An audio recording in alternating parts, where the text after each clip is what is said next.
Hello and welcome to EastMojo, my report, where we bring you all the latest happenings and development from the East and Northeast of India. This is Tripura correspondent Chandan Pandey, and today I will be your host. We are also joined by other correspondents. We have Sally joining us from Manipur. We have Meadow Lina joining us from Nagaland. So first we'll go to Meadow and get the COVID updates for the day. Thank you, Chandan. So today, a total of 51 new cases have been reported here in Nagaland, and these new cases we reported out of 544 samples that were tested. So, as per the district-wise breakout, we see that 23 of the cases are from Kohima, 20 are from Dimapur, 4 are from Mokchung, 2 are from Mon, and 1 each is from Peran and Tuensang. Um, we're yet to get the official information as per the Health and Family Welfare Department, where they give us a breakout or of the segregated data of the new cases as per the sector wise. Um, but the health minister has informed that so far this is the 51 new cases have been reported from the districts. Also, besides the new cases that have been reported here, a total of 29 COVID-19 patients also recovered today. And out of this 29, 14 of them are from Dimapur, 8 of them are from Kohima, and 7 are from Mon. So cumulatively, we've seen that our state's tally has spiked to 5,357. That's inclusive of the 51 new cases that have been detected today. And as there were more, as 29 persons, COVID patients recovered, the recovery rate increased to 4,108, and the number of active cases is at 1,215. The state also reported 10 COVID-19 related deaths, and 19 persons have migrated. Now, so far, that's not related to COVID-19 are concerned. There are 5 where the deceased have tested positive for COVID-19, but according to the state death audit committee, these deaths are not due to COVID-19. And we've also reported that yesterday, a total of 3 deaths have been reported, and these deaths are under investigation. So today, we've received the information that out of the 3 deaths that are now under investigation, 2 of them are from Mon and 1 is from Dimapur. So overall, there are 18 deaths reported here in the state, of which 10, like I mentioned earlier, are confirmed. But as per the district-wise distribution of the deaths that have been reported here in the state of Nagaland, 3 are from Mon and the rest are all from Dimapur. So, Chandan, that's the latest we have from Nagaland for today. Thank you, Meadow, for that update from Nagaland. So now I'll be giving you the COVID updates for Assam, since Simran is not joining us today. So Assam has reported a total of 1,50,349 confirmed COVID case. This also includes a total of 1,21,610 recovered cured case. The number of active cases in the state of Assam now stands at 28,208, while the number of deaths has further increased with 17 fresh deaths in Assam, and now it stands at 528. So far, the state of Assam has reported a total of 528 deaths, which is the highest in the region, followed by Tripura, which is now reporting a total of. Just check. So yes, Tripura has reported a total of 228 confirmed COVID deaths. So Tripura and Assam, these 2 states are reporting the highest number of COVID-19 deaths. Other states like Sikkim has reported 24, and that is followed by Meghalaya and Nagaland, Arunachal Pradesh 30. So overall, if we speak about the northeastern region, this region has reported more than 800 to 900 confirmed COVID-19 deaths. So now I'll go to Manipur, where Shelly will be giving us the COVID-19 updates for the day. Very good evening, Chandan. Thank you once again. Yes, well, we haven't received the update for the last 24 hours, but let me give the COVID update of yesterday, where yesterday's update, another 3 more COVID patients had been succumbed to the virus. So that takes to the total death toll in the state stands at 51. The latest 3 COVID victims reported, 2 are from Topal district and 1 from Imphal East. And in fact, most of the COVID deaths are reported mainly from the Imphal district, like Imphal West, Imphal East, as well as from Tobal district. So this is the death related to COVID-19, as well as along with the COVID fatality, another 110 fresh cases were reported yesterday. All are from the general population, which means not a single cases were reported from the security forces of yesterday's update. So as of now, the total COVID-19 confirmed cases in Manipur stands at 8,430, out of which 6,539 have recovered. So right now, 1,840 are remain as an active cases. So out of these active cases, 1,536 are from the from the general populations, and 304 are the security personnel that belongs to the Central Armed Police Forces. So right now, this is the latest COVID-19 update that we have received of yesterday. But for today's 24 hours update, we'll be receiving only after 7 p.m. Chandan. Right. Sally, I'll come back to you. I'll just give the COVID updates for Arunachal Pradesh and then we'll continue with the updates from Manipur. So Arunachal Pradesh has reported a total of 6,851 confirmed COVID-19 case in the state. The state has also reported a total of 13 COVID-19 deaths, while the number of active cases in the state now stands at 1,871, and the number of recovered cases in the state stands at 4,967. So Irani has been reporting a number of stories on the COVID-19 scenario in the state of Arunachal Pradesh and the areas in Itanagar. So I'll request all our viewers to go to www.eastmojo.com and click on news and then go to Arunachal Pradesh section. You'll get all the copies which have been filed by our correspondent colleague Irani from Arunachal Pradesh. Now I'll go back to Sally in Manipur, where she has filed another copy, which is three suspect arrested for ATM robbery and murder case. What is it all about and when did it happen? Yes. The three persons suspected to have involved in the recent SBI ATM robbery as well as murder case that happened in Churachandpur district.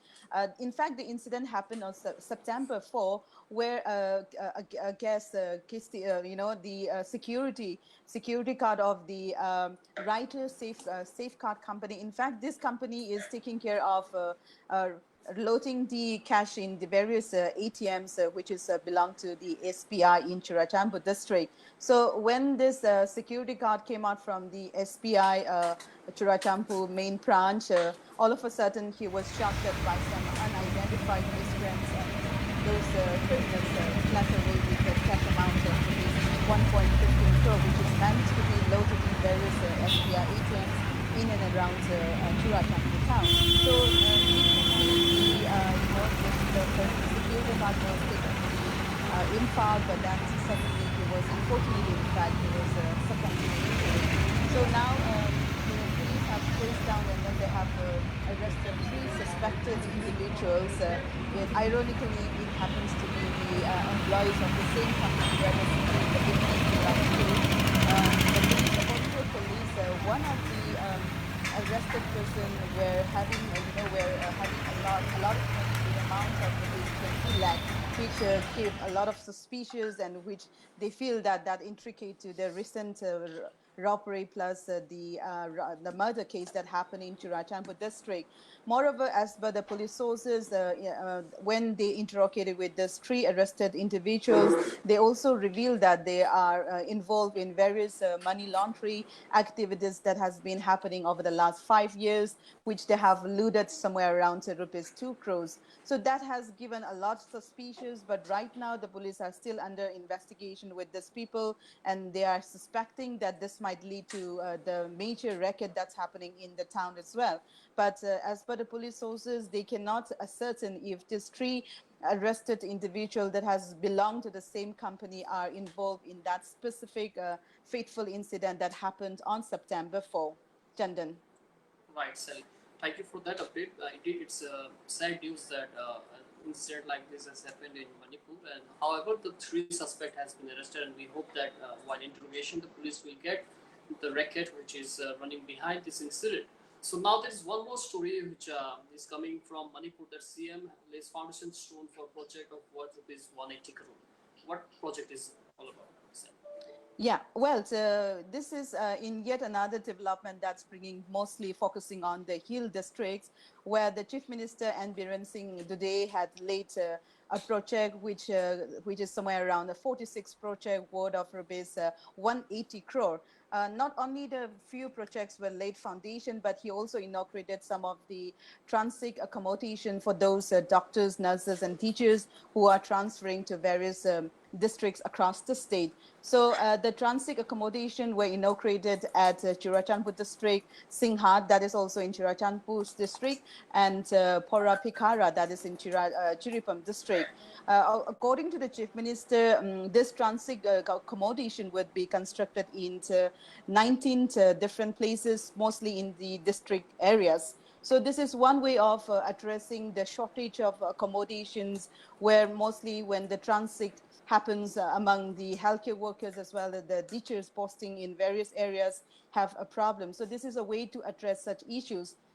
Along with the inauguration that happened at the transit accommodations, all the 46 new projects, what are some of the major project that includes today was in order to address the air connectivity in most of the remote areas. So the Chief Minister had inaugurated the laid a foundation for the air connectivity. In fact, he had laid a foundation for helipods, so that the helipods are coming up in various places. One is at Chiripam district, the other one is at Tamenglong, one is at Moray, Tanglong, and Parpung. So these are the 5 new projects that are being coming up for the heliports. So this is one way of connecting with air connectivity, because in most of the remote areas, we have a very bad road connectivity. So in cases like we have a lot of medical emergency cases where people literally have to carry the patients on a, on a man-made kind of not a vehicle which you cannot go inside the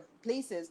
So this is a way of addressing such places where those vehicles cannot reach to those very remote areas. Once these heliports are constructed, which will likely to be happens in the next 1 year, such kind of issues, such kind of road connectivity issues can be addressed. So these are the major project that has been taken care by the Chief Minister today. Chandan. Right, sir. Thank you so much for that update.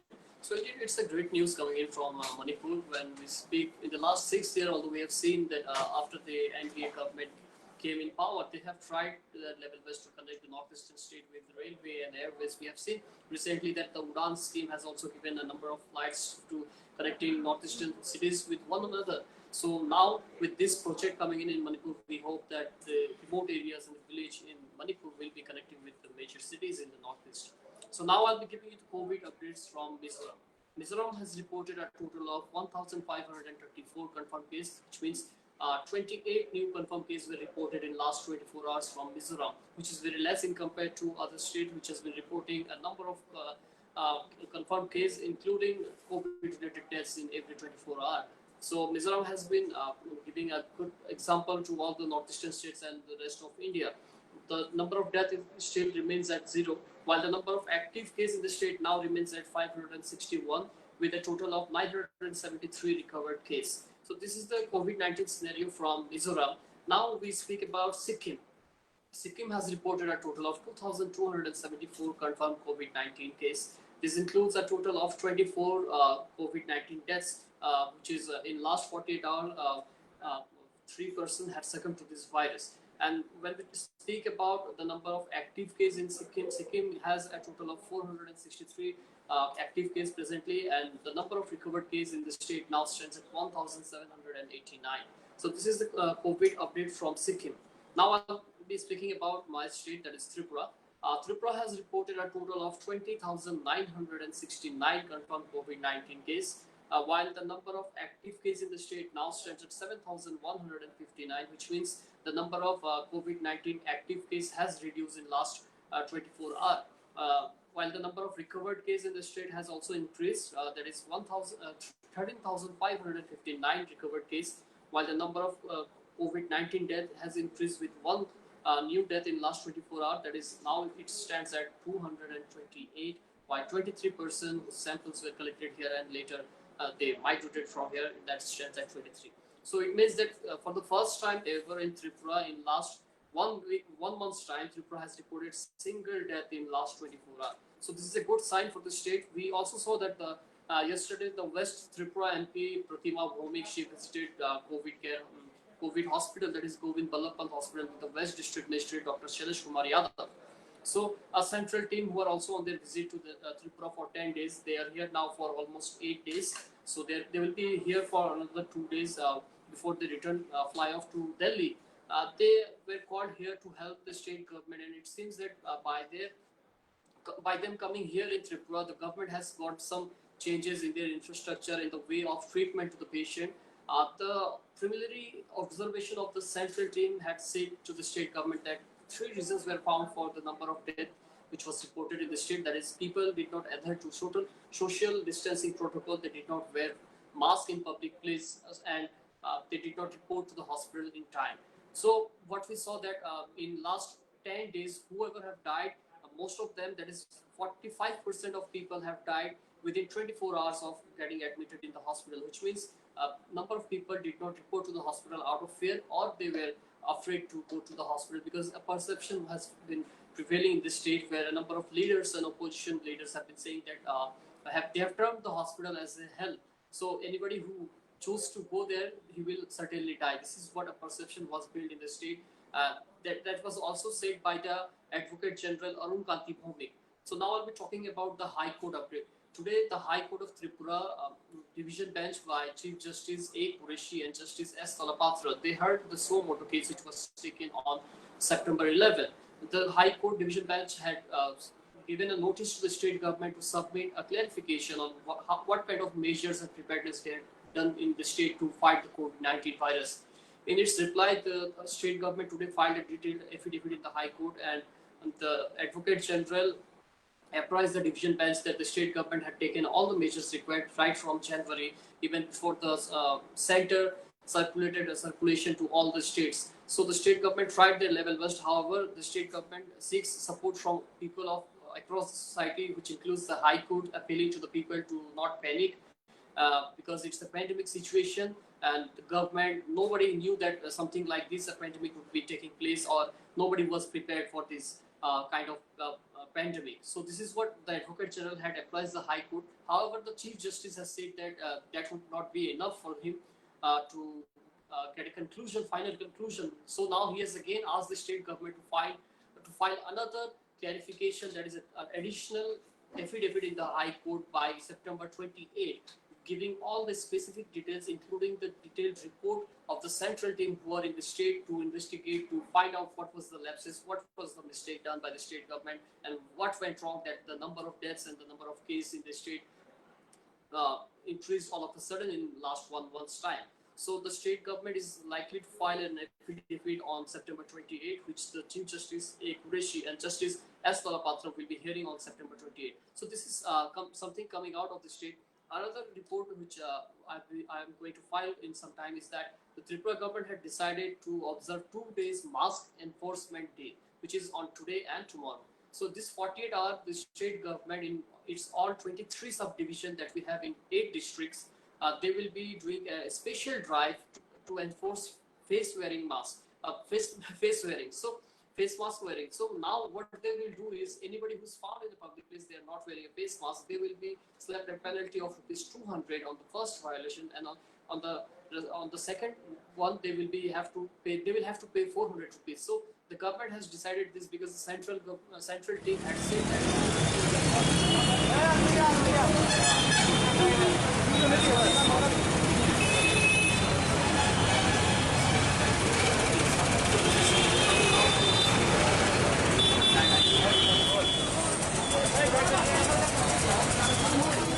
Discussed so far is either live or will be shortly live on our website. You can read it at www.eastmojo.com. Also, you can like, subscribe, and press the bell icon on YouTube to get all the videos that we keep on posted in our social media platform. And we also have a dedicated fact-checking team. If you come across any news, picture, article that seems fishy and you want it to be authenticated, send it across at editors@eastmojo.com. We'll get you the other side of the story. Before I sign off, I would request our viewers to wear your mask, use sanitizer, and stay at home unless it is very important to step out of your house. This was Chandan Pandey from Tripura. Remember, it's eastmojo.com.